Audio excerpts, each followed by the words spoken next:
सोचिए, एक छोटा सा देश और उसके इर्द गिर्द 3 महाशक्तियों की सियासी आंधी। बांग्लादेश पर एक तरफ रूस और अमेरिका दबाव बना रहे हैं, दुनिया सवाल पूछ रही है, मानवाधिकारों पर बहस छिड़ चुकी है। लेकिन इसी बीच इजराइल ने ऐसा दांव चला जिसने पूरी बाजी ही पलट दी। ये सिर्फ बयानबाजी नहीं है, ये एक खामोश रणनीतिक जंग है जहां हर कदम के पीछे छुपा है बड़ा एजेंडा, हर देश का अपना फायदा और हर फैसले का असर पूरे दक्षिण एशिया पर पड़ने वाला है। आखिर इजराइल ने ऐसा क्या किया जिससे रूस अमेरिका की चालें भी फीकी पड़ती नजर आ रही हैं? इस वीडियो के अंत तक बने रहिए, क्योंकि जो सच्चाई सामने आने वाली है वो आपकी सोच को पूरी तरह बदल देगी। बांग्लादेश में जिस तरह की अमानवीय हिंसा और अत्याचार सामने आ रहे हैं, उसने सिर्फ भारत को ही नहीं बल्कि पूरी दुनिया के कई बड़े देशों को झकझोर कर रख दिया है। भारत के भीतर जहां गहरा आक्रोश है, वहीं अंतर्राष्ट्रीय स्तर पर भी नाराजगी खुलकर सामने आने लगी है। खास तौर पर भारत का भरोसेमंद मित्र रूस इस मुद्दे पर सबसे ज्यादा सख्त नजर आ रहा है। बांग्लादेश में रूस के राजदूत अलेक्जेंडर ग्रिगोरिविच खोजिन ने मोहम्मद यूनुस की सरकार को 2 टूक शब्दों में चेतावनी देते हुए कहा है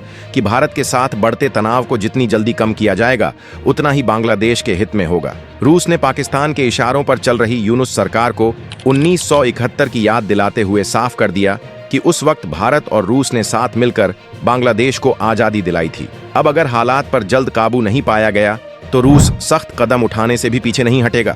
दूसरी ओर अमेरिका भी बांग्लादेश में हिंदुओं के साथ हो रही बर्बरता को लेकर सक्रिय हो चुका है। अमेरिकी सांसदों ने बांग्लादेश सरकार से दोषियों को कड़ी से कड़ी सजा देने, अल्पसंख्यकों की सुरक्षा सुनिश्चित करने और कानून व्यवस्था बहाल करने की मांग की है। यूरोप में भी यह मुद्दा गूंज रहा है। नीदरलैंड्स के प्रभावशाली नेता गियर्ट वाइल्डर्स ने खुलकर कहा है कि पाकिस्तान और बांग्लादेश में हिंदू सुरक्षित नहीं है, क्योंकि वहां इस्लामिक कट्टरता हावी हो चुकी है। कनाडा की संसद में भी बांग्लादेशी हिंदुओं के उत्पीड़न का मुद्दा उठाया गया है। वहीं कई जानकारों का मानना है कि बांग्लादेश में मौजूदा हालात के पीछे अमेरिका की भूमिका भी नजरअंदाज नहीं की जा सकती। यह संघर्ष 1971 से चला आ रहा है, जो आज और ज्यादा खतरनाक मोड़ पर पहुंच चुका है। कुछ समय पहले बांग्लादेश में एक CIA एजेंट की हत्या और उससे पहले एयरपोर्ट पर रूस के सामान में आग लगने की घटना ने अमेरिका और रूस के बीच चल रही तनातनी को और उजागर कर दिया। भारत और रूस ने मिलकर बांग्लादेश को पाकिस्तान के चंगुल से आजाद कराया था, लेकिन आज वही मोहम्मद यूनुस पाकिस्तान की गोद में बैठकर भारत और रूस से टकराने की कोशिश करता दिख रहा है।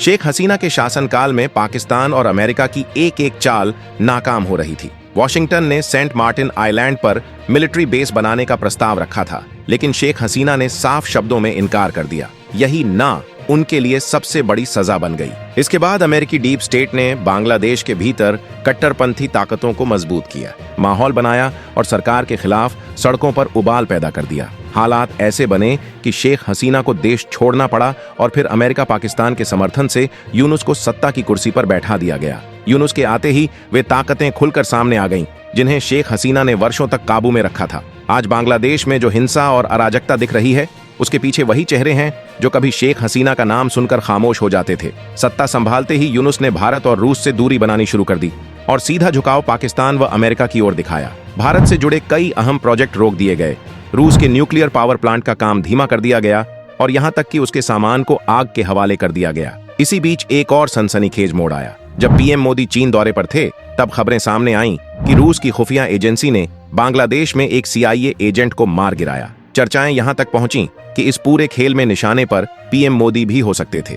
बांग्लादेशी हिंदुओं पर हो रहे अत्याचारों को लेकर दुनिया भर में आवाजें उठ रही हैं, लेकिन हर बार की तरह डर यह भी है कि वक्त बीतते ही यह शोर ठंडा न पड़ जाए। इसी बीच इजराइल ने ऐसा कदम उठा लिया जिसने सबका ध्यान खींच लिया। एक तरफ बांग्लादेश में हिंदुओं को चुन चुनकर निशाना बनाया जा रहा है, दूसरी तरफ इजराइल ने चौंका देने वाला ऐलान कर दिया। हाल ही में सिडनी में यहूदियों पर हुए हमले के बाद प्रधानमंत्री नेतन्याहू का गुस्सा खुलकर सामने आया। इसके बाद इजराइल के विदेश मंत्री गिदोन सार ने दुनिया भर के यहूदियों से अपील की कि वे जहां भी हों, इजराइल लौट आएं और अपने घर में सुरक्षित रहें। उन्होंने साफ कहा कि आज इंग्लैंड, फ्रांस, ऑस्ट्रेलिया, कनाडा और बेल्जियम समेत कई देशों में यहूदियों को नफरत और हमलों का सामना करना पड़ रहा है, इसलिए उनका सबसे सुरक्षित ठिकाना इजराइल ही है। इजराइल के इस कदम के बाद सोशल मीडिया पर भारत को लेकर भी बहस तेज हो गई है। कई लोग कह रहे हैं कि जो कदम इजराइल ने उठाया, वैसा ही कुछ भारत को भी सोचना चाहिए। कुछ का मानना है कि डिटेंशन सेंटर्स की बजाय पाकिस्तान, बांग्लादेश और अफगानिस्तान में रहने वाले प्रताड़ित हिंदुओं को